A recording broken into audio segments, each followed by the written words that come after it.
आप सभी भाई बहनों को नमस्कार, सुप्रभात। सार्थक urban job point YouTube channel आप सभी लोगों का हार्दिक स्वागत करता है।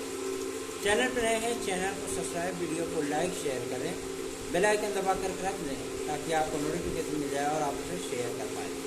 खबरों की शुरुआत करेंगे। आज लगभग 5 दिन के बाद 5 डेज आफ्टर मैं थोड़ा सा अपने आप को स्वस्थ महसूस कर रहा हूँ।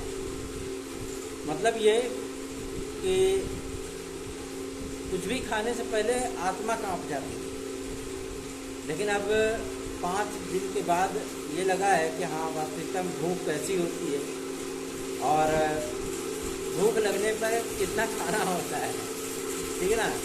तो आप सभी लोगों के स्नेह और आप लोगों की दुआओं की वजह से हम स्वस्थ हो गए हैं और धीरे धीरे आज रेस्ट कर लेंगे तो पूरी तरीके से रिकवर हो जाएंगे और उसके बाद आप सभी लोगों के कार्यों में लगा जाएगा, ताकि जो हमारे बहुप्रतीक्षित भाई बहन हैं उनको भी सार्थक परिणाम उपलब्ध हो पाए टीजीटी पीजीटी 2016-2021 के संबंध में।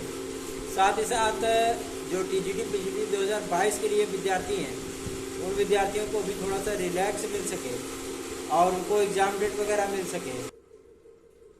एलटी ग्रेड जीआईसी प्रवक्ता खंड शिक्षा अधिकारी सहित तमाम वो विज्ञापन जारी कराया जा सके। तो मैं एक एक करके खबरों की शुरुआत कर लूँगा। और इलाहाबाद यूनिवर्सिटी वगैरह में प्रवेश चल रहे हैं, तो जो विद्यार्थी उसमें एंट्रेंस वगैरह CUET वगैरह दिए हों वो एडमिशन वगैरह लें, ठीक है। वेबसाइट पर उनके सारी चीज़ें अपलोड रहती हैं। जो विद्यार्थी उसमें एडमिशन लेना चाह रहे हैं, जिन्होंने एंट्रेंस वगैरह दिया हो, वो जा करके उसकी देख सकते हैं। और 42,000 से अधिक होमगार्डों की भी भर्ती होने चल रही है। तो जो लाठी और टार्च लेकर के जो है भर्ती होना चाहें इसमें, वो भर्ती भी हो सकते हैं, है ना। तो अच्छी खासी अपॉर्चुनिटी है। सभी क्षेत्रों में लगभग वैकेंसियां शुरू हो चुकी हैं, लेकिन सबसे अछूता रह गया हमारा प्राथमिक विभाग और साथ ही साथ हमारा माध्यमिक विभाग। उसी में दोनों आ जाते हैं, एडेड भी आ जाता है और आपका राजकीय भी आ जाता है। आज इन तमाम मुद्दों पर बातचीत करेंगे। आज है 28 तारीख। 28 तारीख मतलब अध्यक्ष की नियुक्ति का शासनादेश जारी होने का दिन, जो आप सभी लोग काफी दिन से प्रतीक्षा भी कर रहे हैं। मैं आप सभी लोगों को बताना चाहता हूं, अध्यक्ष की नियुक्ति का शासनादेश आप सभी लोगों को किसी भी वक्त किसी भी टाइम देखने के लिए मिल सकता है, क्योंकि अध्यक्ष का नाम फाइनल कर लिया गया है। साथ ही साथ परीक्षा नियंत्रक और 4 उप सचिवों का नाम भी फाइनल कर लिया गया। इसमें से एक उप सचिव हैं आपके, मतलब उप सचिव क्या, वो सचिव थे पहले उच्चतर शिक्षा सेवाचयन आयोग के, वो रहेंगे। साथ ही साथ एक माध्यमिक शिक्षा उप सचिव वर्तमान में हैं श्री नवल किशोर शर्मा जी, वो रहेंगे। और 2 लोगों की नियुक्तियां और होनी है, उनके भी नाम फाइनल कर लिए गए हैं। वो PCS अधिकारी हैं, ठीक है ना, और उनको जो है इसमें नियुक्त किया जाएगा। लेकिन जो आपके परीक्षा नियंत्रक बनेंगे वो आपके IAS अधिकारी होंगे, ठीक। ये बात क्लियर हो गई एकदम। IAS अधिकारी होंगे, उनकी नियुक्ति जो है परीक्षा नियंत्रक के पोस्ट पे की जाएगी, क्योंकि ये आयोग बहुत पावरफुल बनाया गया है, पहला। दूसरा, ये टीजीटी पीजीटी में एज को मैक्सिमाइज करने के लिए बहुत से विद्यार्थी परेशान है, कहीं ऐसा ना हो कि ऐसा कुछ हो जाए। मैं आप लोगों को बता दूं, आप लोगों को 3 से 4 अपॉर्चुनिटी दी जाएंगी, ठीक है ना। 3 less than less 4 opportunity for you and all of you. जितने भी हमारे 35+ 40+ जो हमारे भाई बहन हैं, उन सभी को 3 से 4 जो है, 3 से कम नहीं, 4 से अधिक नहीं, इतनी अपॉर्चुनिटी आप लोगों को मिलेगी।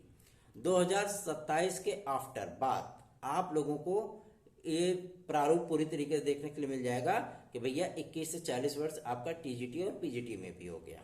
बात समझ में आ रही है ना। ये क्लियर है, कन्फर्म है, आपको एकदम रियलाइज होना चाहिए ये चीज, क्योंकि जो भी मैं सूचनाएं देता हूं कभी भी असत्य नहीं होती हैं। बाद में भले कोई कितना भी झुठला ले उसको, लेकिन बाद में घूम फिर करके वहीं पे आता है और वही चीजें निकल करके आती है। दूसरा ये कि आपके PGT में क्या परिवर्तन हो गया। जी हाँ, BEd की डिग्री पहले वहां पे आपको 5% का वेटेज दिया जाता था, लेकिन अब वहां पे आपको एसेंशियल कर दिया गया है, मैंडेटरी कर दी गई है आपको BEd की डिग्री, ठीक। मतलब आप स्नातक प्लस BEd होंगे तो ही आप PGT के लिए अप्लाई कर सकते हैं। अदरवाइज और कोई विद्यार्थी इसमें अप्लाई नहीं कर सकता है। जो पहले स्नातक की डिग्री लेकर के विद्यार्थी अप्लाई कर देते थे वो दिन अब लद गए। नियमावली में स्पष्टता उल्लेख है परास्नातक संबंधित विषय में परास्नातक प्लस बीएड। ठीक, no percentage, no any argument, कुछ नहीं है, नो एनी एक्सक्यूज, कुछ भी नहीं है। बस यही सिंपल 2 चीजें हैं। संबंधित विषय में मान्यता प्राप्त विश्वविद्यालय संस्थान केंद्र सरकार, राज्य सरकार आदि से डीम्ड यूनिवर्सिटियों से प्राप्त जो है आपके जो यूजीसी के द्वारा मान्यता प्राप्त हो उससे परास्नातक प्लस बीएड, जिसको एनसीटीई ने मान्यता प्रदान की हो। बात समझ में आई? ये आपकी होगी प्रवक्ता की जो टोटल की टोटल क्वालिफिकेशन, एलिजिबिलिटी। टीजीटी में आते हैं। टीजीटी में कला विषय के लिए जो प्राविधिक, टेक्निकल, फाइन, बीएफए आदि के स्टूडेंट कर देते थे, 12वीं के बाद प्राविधिक कर लेते थे, आराम से फॉर्म भर लेते थे। आईजीडी बॉम्बे आर्ट कर लेते थे, वो भी फॉर्म भर लेते थे। लेकिन अब इन सभी विद्यार्थियों के दिन लद गए। अब ये विद्यार्थी अप्लाई नहीं कर पाएंगे। वहां पे स्नातक प्लस बीएड कर दिया गया है, ठीक है ना। और सेम यही क्वालिफिकेशन आपकी एलटी ग्रेड में लागू होगी। और जीआईसी लेक्चरर में भी परसेंटेज का मामला एक बार मुद्दा हाई पकड़ा था और वहां पे पहले परसेंटेज हुआ करते थे 50% मार्क के साथ आपका पोस्ट ग्रेजुएशन होना चाहिए था। वो सारी चीजें वहां से हटा दी गई हैं।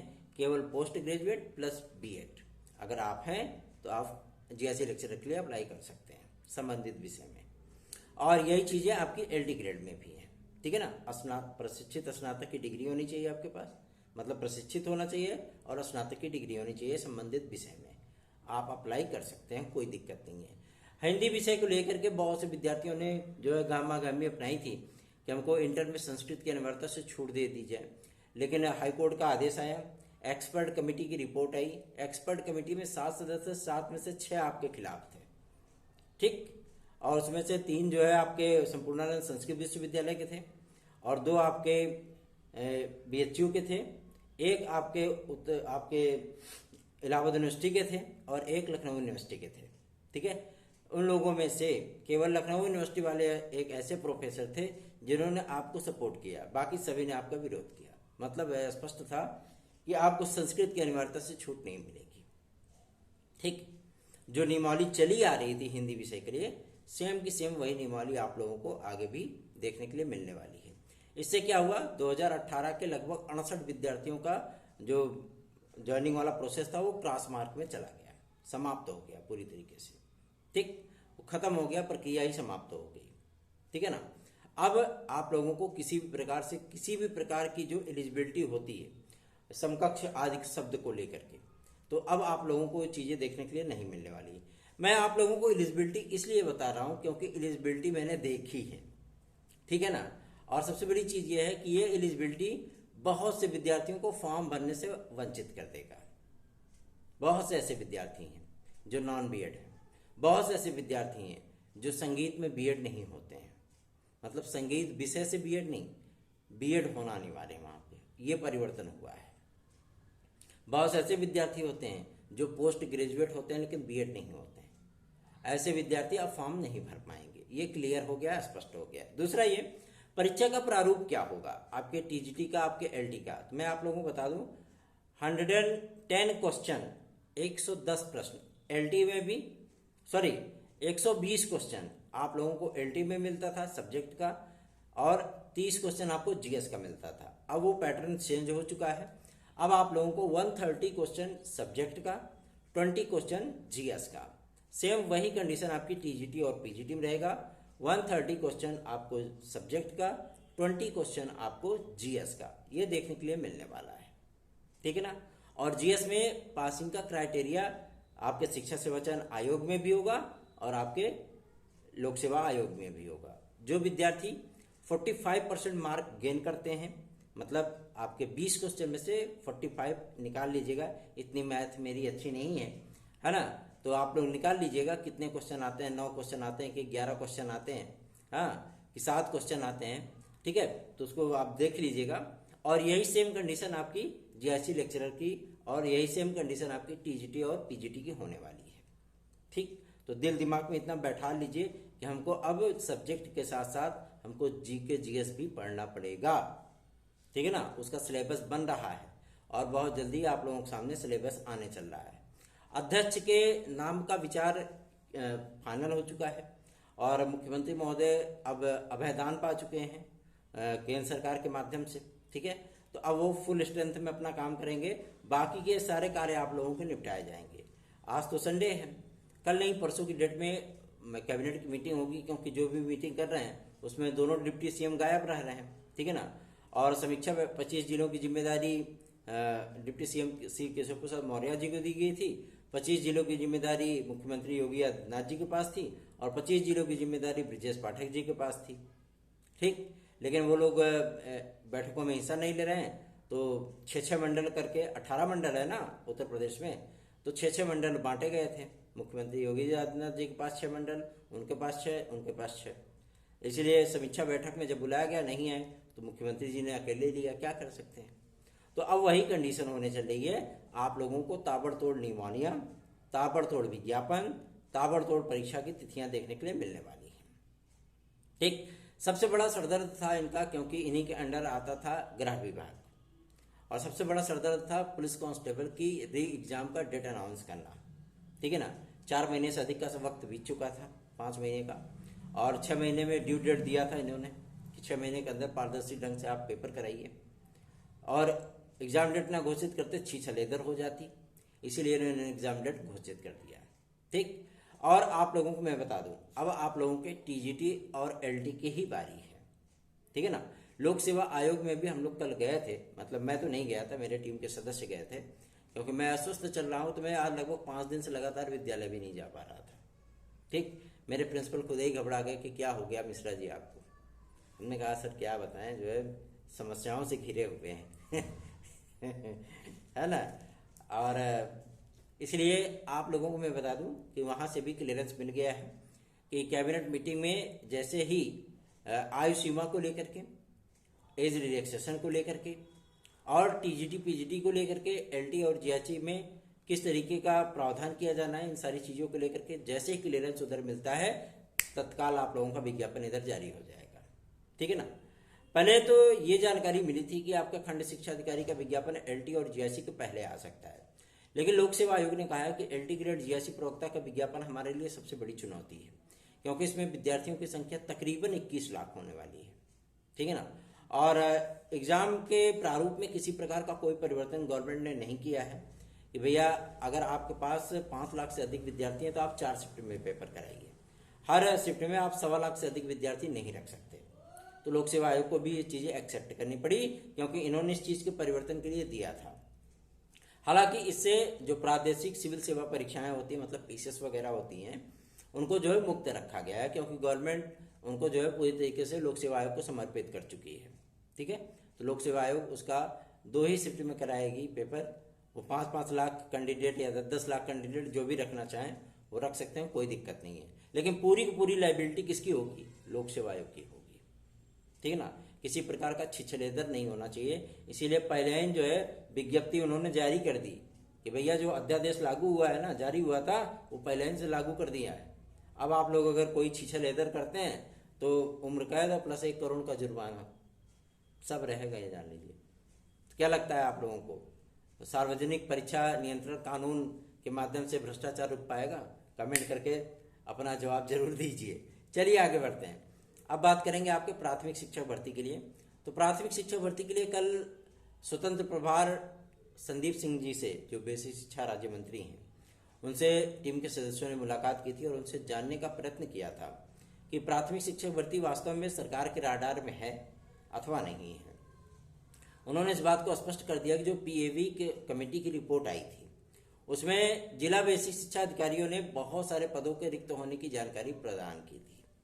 उन पदों की गणना की जा रही है और समय आने पे, क्योंकि इस वर्ष तो मुमकिन नहीं है, उन्होंने स्पष्ट कर दिया कि इस वर्ष मुमकिन नहीं है, लेकिन नेक्स्ट ईयर आप लोगों को प्राथमिक शिक्षक भर्ती का एक बड़ा विज्ञापन देखने के लिए मिलेगा।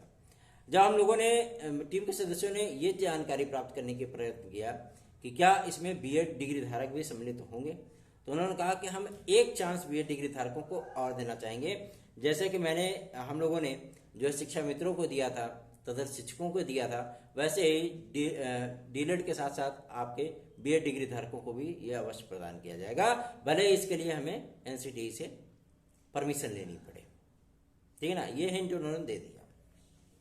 अच्छी बात है, कम से कम स्वस्थ कंपटीशन होगा। हाँ, 40-45% के कटाव पे क्रॉस होने के लिए 22,500 सीटें रिक्त तो नहीं रह जाएंगी ना, है ना। 60-65% के कटाव पे भी सीट से ज़्यादा विद्यार्थी क्वालिफाई तो होंगे ना, ये फायदा रहता है। चलिए आगे बढ़ते हैं। अब बात करेंगे एक और महत्वपूर्ण मुद्दे को लेकर के, जो कि संबंधित है आपका टीजीटी पीजीटी 2024 के विज्ञापन के लिए। टीजीटी पीजीटी 2024 का विज्ञापन आना श्योर हो गया है, सर्टन हो गया है। आप सभी लोगों को मैं बता दूं, ये विज्ञापन आप लोगों को अक्टूबर महीने में, अक्टूबर से नवंबर नहीं होगा, ये इस महीने में आपको ये विज्ञापन देखने के लिए मिल जाएगा। ये विज्ञापन तकरीबन आप लोगों का 13,500 से लेकर के 16,500 के बीच में देखने के लिए मिलेगा। इतने पद होंगे आपके टीजीटी के और पीजीटी के। पहली बार आप लोगों को प्रवक्ता वर्ग में 5,000 से अधिक सीटें देखने के लिए मिलने वाली है। लग जाइए तैयारियों में, ये बदले हुए प्रारूप पे आएगा। पहले इसका पूरा लेखा जोखा तैयार कर लिया गया है, जारी किया जाएगा ताकि विद्यार्थी उसके प्रारूप के अनुसार अपनी तैयारियां शुरू कर सकें, क्योंकि जीके जीएस वगैरह सम्मिलित किया गया है, बीएड की डिग्री को अनिवार्य किया गया है। ठीक है ना, तो इतनी सारी वैकेंसीज देने का मतलब यही है ताकि स्वस्थ कंपटीशन की दिशा और दशा दोनों तैयार की जा सके। एक बार और अब मुख्यमंत्री योगी आदित्यनाथ जी को इस बात का रियलाइज हुआ है, इस बात को उन्होंने रियलाइज किया है कि भैया ऐसी बात है कि प्राथमिक में तो भर भर के आप पोस्ट दे देते हो, बाकी इन्हीं लोगों को उठा करके आप प्रमोट करके जो है जूनियर में टीचर बना देते हो। और जूनियर की टीईटी होती हर वर्ष है। अब बीएड डिग्री धारकों को कहाँ एलिजिबल किया गया है? एलिजिबल किया गया केवल 6 to 8 में। फिर वो बेचारे जाएंगे कहाँ? काना भाटा खाए हैं का? है काना भाटा तो खाया नहीं है, हौदा तरे मुने तो नहीं है ना, है ना। वो बेचारे सौतेले बच्चों की तरह उनके साथ व्यवहार क्यों किया जा रहा है ना। इसमें उनको भी ये चीजें रियलाइज हुई हैं और उन्होंने इस बात को स्पष्ट कर दिया है कि तकरीबन 31,000 भाषा शिक्षकों की भर्ती भी होगी। ये आपके बेसिक शिक्षा विभाग में सुबुगाहट शुरू हो चुकी है। तो इसमें केवल बीएड डिग्री धारक सम्मिलित होंगे या तो वही डीएलएड बीटीसी वाले सम्मिलित होंगे जिन्होंने स्नातक के साथ इस चीज को किया है। बात समझ में आ रही नहीं? इंटरमीडिएट वाले नहीं, स्नातक वाले, और उनको तो पटक ही देंगे बीएड वाले, कोई दिक्कत नहीं है। बात समझ में आ रही है ना। तो आप लोग इन लोगों को केवल प्रतिबंधित किया जाएगा प्राथमिक लेवल तक ही, और इनको जो है 6 to 8 प्रदान किया जाएगा, क्योंकि लगभग सभी राज्यों में 6 to 8 की भर्तियां होती हैं। केवल उत्तर प्रदेश एक ऐसा राज्य है जहां पे 25-25 साल तक कोई 6 to 8 की भर्ती नहीं होती, सारे चीजें प्रमोशन में डाल दिए जाते हैं, है ना। तो अगर सर्वोच्च न्यायालय के आदेशानुसार, हालांकि मैं सर्वोच्च न्यायालय के आदेश पे कोई टिप्पणी नहीं कर रहा, सर्वोच्च न्यायालय के आदेशानुसार कि ये एलिजिबल नहीं है बीएड डिग्री धारकों, किसी लिए तो कहा ना कि ये एलिजिबल नहीं है प्राथमिक के लिए, तो क्या वो पढ़ाते पढ़ाते 5 साल या 6 साल में या 4 साल में वो इतने एलिजिबल हो जाते हैं कि वो केवल प्राथमिक के लिए ट्रेनिंग लेकर के आए हैं, और जो ट्रेनिंग उन्होंने 6 to 8 के लिए नहीं किया है, क्या वो उसके लिए एलिजिबल हो जाते हैं? है ना। कितनी विषमता है। वास्तविकता में भारत विषमताओं का देश है भैया, है ना। तो चलने दीजिए जैसे जो चल रहा है। लेकिन मैं इतना जरूर बता दूं, आज मेरे चेहरे पे आप लोगों को चमक इसलिए दिख रही है, वजह इसकी यही है कि हम लोगों को जब सार्थक कोई सूचनाएं मिलती हैं तो मजा आ जाता है, फिर चलो विद्यार्थियों का कुछ तो कल्याण हो रहा है यार, है ना। और रही बात हमारे अध्यक्ष और परीक्षा नियंत्रक के आने की, तो उनकी समय सीमा भी तय हो चुकी है। समय सीमा आज से लेकर के, आज से स्टार्ट होती है। आज से लेकर के आप लोगों को 5 अगस्त के बीच में अध्यक्ष और सचिव दोनों देखने के लिए मिल जाएंगे। साथ ही साथ आपको परीक्षा नियंत्रक देखने के लिए मिल जाएंगे। सचिव तो पहले ही आ चुके हैं, उप सचिव को मैं बात कर रहा था, ठीक है ना। ये सारी चीजें आपकी क्लियर हो जाएंगी। फिर क्लियर होगा आपका अगस्त में डिक्लेरेशन होगा आपका टीजीटी और पीजीटी का, जो कि अक्टूबर में आपका होने वाला है। नोट डाउन कर लीजिए, अक्टूबर से नवंबर आपकी टीजीटी पीजीटी नहीं जाएगी। तैयारियों में लग जाइए अगर नहीं लगे हैं तो, ठीक है ना। उसके बाद डिक्लेरेशन होगा आपके टीजीटी पीजीटी 2024 का। उसी के साथ साथ आपका निपटारा हो जाएगा एलटी ग्रेड और जीआईसी का। जीआईसी लेक्चरर तो आपका नेक्स्ट ईयर जा सकता है, उसकी परीक्षा जा सकती है, लेकिन एलटी ग्रेड को भैया हल्के में लेने की कोशिश मत करिए ना भाई ना। परिवर्तन हो गया है गुरु, है ना। और ये परिवर्तन आप सभी लोगों को थोड़ा सा सुखदायी भी लगेगा और बहुत से लोगों को दुखदायी भी लगेगा, ठीक है। क्योंकि जो प्री और मेंस की बातें की जा रही हैं, यदि गवर्नमेंट अभी तक तो इसको एक्सेप्ट नहीं की है, यदि गवर्नमेंट इसको एक्सेप्ट करती है तो एक एडवांटेज आपको देखने के लिए यह मिलेगा कि जो प्री का इनका सिलेबस होगा, ठीक है ना, मैं स्पष्ट कर दूं, जो इनका प्री का सिलेबस होगा वो केवल और केवल सॉफ्ट कोर होगा। सॉफ्ट कोर का मतलब समझ रहे हैं ना? सॉफ्ट कोर का मतलब यही है कि केवल आप लोगों को सब्जेक्ट रिलेटेड क्वेश्चन ही देखने के लिए मिलेंगे, ठीक। हो सकता है कि 10-5 क्वेश्चन आप लोगों को शिक्षण अभिरुचि और जी के जीएस देखने के लिए मिल जाए प्री में, ठीक ना। और मेंस में जो होगा, मेंस में आप लोगों को क्या होगा कि आप लोगों को जी के जीएस भी देखने के लिए मिलेगा और सब्जेक्ट भी देखने के लिए मिलेगा। ये परिवर्तन की बात चल रही है, तो देखते हैं क्या चीजें होती हैं। तैयारियों में लग जाइए। हालांकि लोक सेवा आयोग थोड़ा थोड़ा मन बना रहा है कि हम लोअर सबऑर्डिनेट की जो भर्ती परीक्षा है वो लोक सेवा आयोग से ही जारी कर दी जाए। तो देखते हैं, अगर कुछ महानता वाले कार्य कर दिए जाएं तो अच्छी बात है, देखना दिलचस्प होगा। और सार्थक government job point YouTube channel को अधिकाधिक संख्या में सब्सक्राइब, वीडियो को लाइक शेयर किया करिए। जितना अधिक आप जुड़ते हैं उतना अधिक हमारा उत्साह बढ़ता है। तो देर मत करिए, अपने इस भाई को स्नेह दीजिए, आशीर्वाद दीजिए। 9721411385 इस व्हाट्सएप नंबर पे आप हमसे संपर्क करके हमसे हमारे नोट्स आदि भी प्राप्त कर सकते हैं। साथ ही साथ आप हमारे साथ अपनी प्रतियोगी जीवन की समस्याओं को डिस्कस भी कर सकते हैं। धन्यवाद। आप सभी का दिन शुभ हो।